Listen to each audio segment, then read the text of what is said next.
Good afternoon. Welcome to Midweek Musings here at Trinity Heights United Methodist Church. I'm Kent Little, Senior Pastor. It's good to have you with us. Whether you're joining us live in this moment or whether you find this later on our Facebook page, as it is recorded and retained. Anyway, it seems like it's been a while since I've seen you and done one of these. One of the reasons is because I was on vacation, so it's always good to get away for a little while. But it's always good to come home too. That I've said that for a long time. I love to travel. Trudy and I love to travel, but it's always good to get back home. So we were gone for almost 10 days. We and our whole family actually met. We went up into South Dakota, kind of in the western part. We stayed near Deadwood, if you know where that is. Anyway, so we had a great time with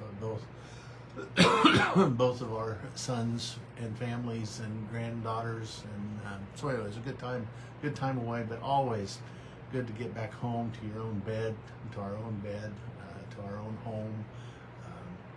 It takes a few days to. It's funny, you go on vacation for a little rest and relaxation, and then you need at least a couple of days to rest up from being on vacation. So anyway, it's good to be home. Thank you for your support and for those who covered for me while I was gone. Mike Farrell filled the pulpit, so to speak, on Sunday the 7th. With an annual conference report. I've heard good reports from that, which doesn't surprise me at all.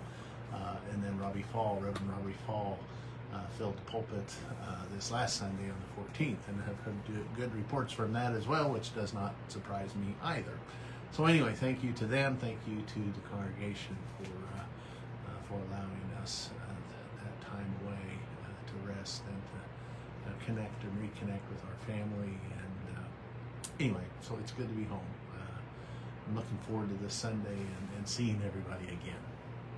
So it's kind of that summer time. I always tell when somebody say, "Well, how's things at the church?" And this time of year, I usually say, "Well, it's just normal busy.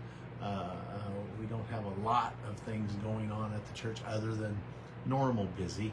Our respite care has their summer camp, so to speak. They've been gathering in the fellowship hall, and I think they've taken some field trips to swimming, etc. So it's good to have them in the building. And then, of course, our normal worship services on Sunday morning. Things coming up in the near future. Really don't have any events, especially events coming. Starting to talk about fall and getting ready for the new school year and what we'll be doing here at the church regarding Wednesday night activities.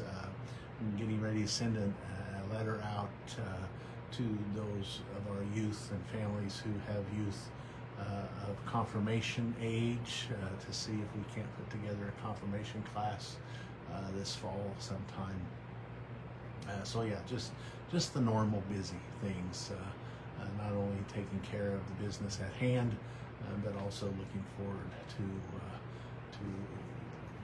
gearing up again, if you will, for the fall and all the activities that we have here at the church for our membership and for the neighborhood and the community.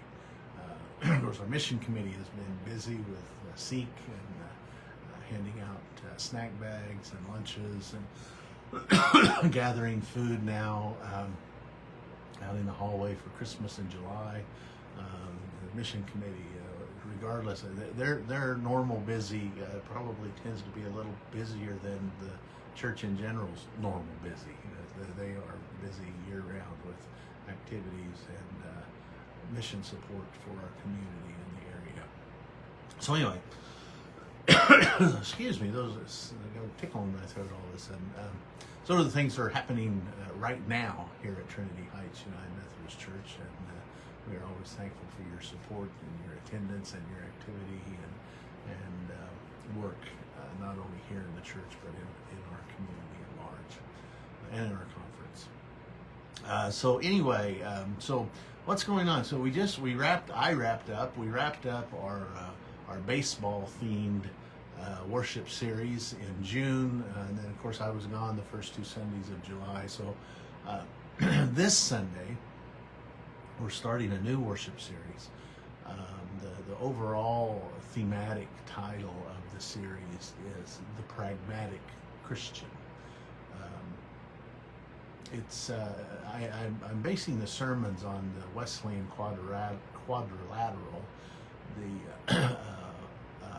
Albert Outler's conversation about John Wesley's understanding of the journey of faith, and it covers this first Sunday will be Scripture, the second Sunday will be about tradition, the third Sunday will be about reason, and the fourth Sunday will be about experience. So this first Sunday, we start the series, The Pragmatic Christian, focusing on the Scriptures, our Scriptures, the Christian Scriptures, and how they are our stories. That's our story. Wesley said that's where we begin, basically. And I agree with that in terms of the Christian journey, the Christian understanding, how we understand our faith, the importance of the story and the stories we have.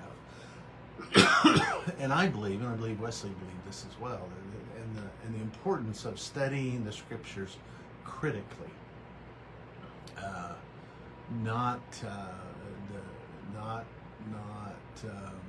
just taking them at face value, so to speak, and I don't say that in a negative sense, but studying them critically, trying to understand as best we can who wrote what we have, to whom was it written, what was the audience, what was the culture and the society like at the time, what was the literary context, the stories and where they're placed in the Scriptures are important as well. So we study the Bible. For United Methodists, we study the Bible much like we would study any other kind of literature, to understand, like I said, who was the author. Some letters and stories and writings in our canon of Scripture, we have a pretty good idea of who wrote it, and a lot of it we really don't know. We make an educated guess as best we can. But some of the stories we don't know who wrote it or why. And then we try to understand the audience. Who was the audience at the time? What was going on in history at the time, etc. And so I think it's really important to do that, and as best we can know. There comes a time where you embrace the story just as it is, because after looking at it historically, culturally, societally, authorally, the audience, etc., there's not a lot we can know, and so we take the story as it is and we try to apply it, as we do with any Scripture. We take the stories as best we can understand it and decide how it applies to the 21st century. How does it apply to our lives? How does it apply to our story, to our journey? Or does it at all? Is it still relevant? If so, how? And if not, then what do we do with that story?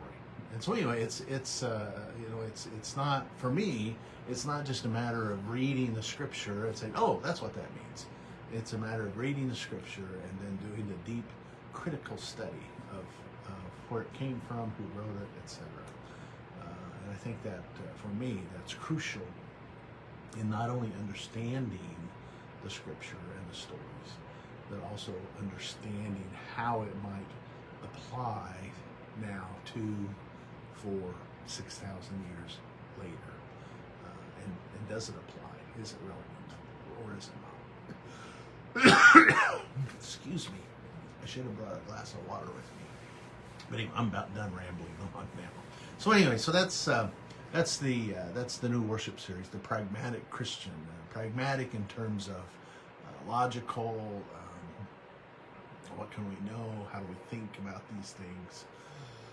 And so we'll deal this Sunday with our story and how do we understand it, and how do we add our story to the story. Anyway, so I hope you can be here, whether it's in person at 10 o'clock or 11:15, or online at 10 o'clock for our live stream service. On our, you can find that link on our web page, on our Facebook page, etc. So I hope you'll join us in one way or another. We would be glad you did. So anyway, thanks for being here today. It's good to be back. It's always good to be back. Like I said, I'm looking forward to Sunday morning and seeing everybody again after being gone for a couple of weeks. It's been a joy to be able to visit with folks as they've come in the office this week. So anyway, thank you for joining me today for midweek musings. It's a beautiful day outside. I think it's supposed to be a little cooler the rest of the week, which is a welcome change. So get outside if you can, if you're able, and enjoy the weather. And as we always say here at Trinity Heights United Methodist Church, strive to be at peace and love one another, every single other, until there are no others, only one beloved community of all. May it be so. May it be so. Keep care. Goodbye, and God bless.